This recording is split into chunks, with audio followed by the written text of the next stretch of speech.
মানুষকে সবচেয়ে বেশি জাহান্নামে নেয় কোন জিনিসে জিজ্ঞাসা করা হয়েছে, নবীজি বলেছেন দুই জিনিসে, আল ফামু ওয়াল ফারাজ, মানুষের জিবা, মুখ এবং লজ্জাস্থান, এই দুইটা অঙ্গ মানুষকে সবচেয়ে বেশি জাহান্নামে নিয়ে যায়। সবচেয়ে বেশি জাহান্নামে নিবে এই দুইটা অঙ্গ। নামাজ পড়ে, দাঁড়িয়েও আছে, কিন্তু ফেসবুকে তলে তলে জেনা করে, চ্যাট করে, এটা তো জেনা। মানে সে কারোর প্রতি আসক্ত, হারাম রিলেশন হয়ে গেছে, এটা মহামারীর আকার ধারণ করে। সবচেয়ে বেশি মানুষ জাহান্নামে যাবে এই পাপের কারণে, অপরাধের কারণে।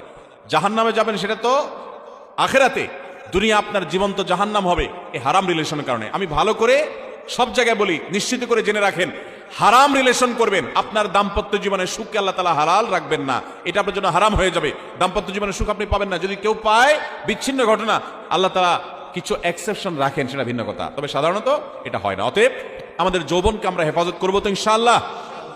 আসহাবে কাফের যুবকদের মতো আমরা আমাদের যৌবনকে হেফাজত করার জন্য সংগ্রাম করব।